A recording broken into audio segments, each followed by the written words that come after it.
Hello viewers, నేను doctor సుమా, consultant 49 fertility centre Vijayawada. చాలామంది patients మా దగ్గరికి ప్రెగ్నెన్సీ కావాలి అని చెప్పి ట్రీట్మెంట్కి వస్తూ ఉంటారు. ట్రీట్మెంట్స్ అనేవి రకరకాలుగా ఉంటాయి. ఐయుఐ, ఐవీఎఫ్ ఇలాంటివి ఎన్నో ట్రీట్మెంట్స్ అనేవి చేస్తూ ఉంటాం. సో ఈ ట్రీట్మెంట్స్ చేయించుకున్నప్పుడు అందరికీ ప్రెగ్నెన్సీ రావడం అనేది చూడము.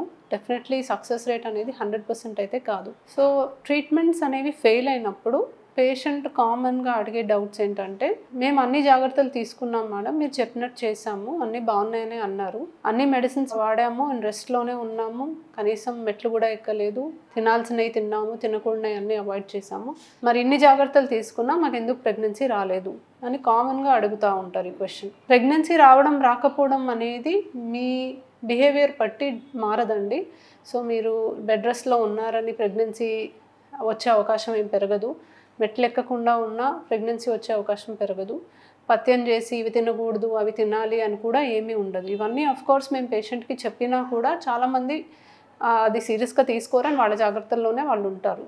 సో ప్రెగ్నెన్సీ రావడం రాకపోవడం అనేది మెయిన్గా డిపెండ్ అయ్యేది మీ ఎగ్ అండ్ స్పర్మ్ క్వాలిటీ పైన. ఎగ్ అండ్ స్పర్మ్ క్వాలిటీ బాగుండి మంచి ఎంబ్రియో ఫామ్ అయ్యి గర్భసంచి లోపల పొర అతుక్కోవడానికి అనుకూలంగా ఉంటే ప్రెగ్నెన్సీ రావడానికి అవకాశం పెరుగుతుంది. ఇప్పుడు చాలాసార్లు ఎంబ్రియోస్ అనేవి బాగున్నా కూడా అన్ని ఎంబ్రియోస్ జన్యుపరంగా బాగోవు. జన్యుపరంగా బాగున్న ఎంబ్రియోస్ ద్వారానే మనకి ప్రెగ్నెన్సీ అనేది రావడం జరుగుతుంది. సో ఒక 5-6 ఎంబ్రియోస్ ఫామ్ అవుతాయి. దాంట్లో కేవలం 1-2 ఎంబ్రియోసే జన్యుపరంగా బాగుంటాయి అండ్ అవి మాత్రమే మనకి ప్రెగ్నెన్సీస్ ఇవ్వగలవు. ఇదే రీజన్ వల్ల ఇప్పుడు ప్రెగ్నెన్సీ రావడానికి 1 ఇయర్ పాటు ఎందుకు ట్రై చేయమంటాం? ప్రతి నెల కూడా భార్యాభర్తలు రెగ్యులర్గా కలిసినా కూడా ఒక జెనెటిక్లీ నార్మల్ ఎంబ్రియో ఫామ్ అయ్యి గర్భసంచిలో అతుక్కోవడానికి అనుకూలంగా ఉంటేనే ప్రెగ్నెన్సీ వస్తుంది. కాబట్టి ఆ 12 మంత్స్లో కనీసం 1 మంత్లో అయినా వాళ్ళకి ఇవన్నీ మ్యాచ్ అయ్యి ప్రెగ్నెన్సీ వచ్చే అవకాశం ఉంటుంది. సో ట్రీట్మెంట్ జరిగినప్పుడు ఐయుఐలో ఎగ్ పెరుగుతుంది, విడుదల అవడానికి ఇంజెక్షన్ ఇస్తాము, విడుదలయ్యే టైంకి స్పర్మ్స్ని గర్భసంచిలోకి ఎక్కిస్తాం. బట్ ఆ తర్వాత జరగాల్సింది మన కంట్రోల్లో ఉండదు. స్పర్మ్స్ ట్యూబ్లోకి వెళ్ళాలి, ఎగ్ అండ్ స్పర్మ్ కలిసి ఎంబ్రియో ఫామ్ అవ్వాలి, అది మళ్ళీ వచ్చి గర్భసంచిలో అతుక్కోవాలి. ఇవన్నీ జరగాలి అంటే ఎగ్ అండ్ స్పర్మ్ క్వాలిటీ బాగుండి మంచి క్వాలిటీ ఎంబ్రియో తయారయ్యి అతుక్కోవడానికి అనుకూలంగా ఉంటేనే అది పాసిబుల్ అవుతుంది. సక్సెస్ రేట్ ఆఫ్ ఐయుఐ 10-15% కంటే ఎక్కువ ఉండదు.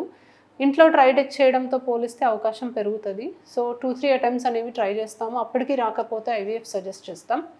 ఐవీఎఫ్లో ఎగ్ తీసి స్పర్మ్తో కలిపి ఎంబ్రియో కూడా ఫామ్ చేసి గర్భసంచిలో పెడతాం. కానీ పెట్టాకైనా కూడా ఎంబ్రియో మంచిగా ఉండి పొర అతుక్కోవడానికి అనుకూలంగా ఉంటేనే మనకు ప్రెగ్నెన్సీ అనేది వస్తుంది.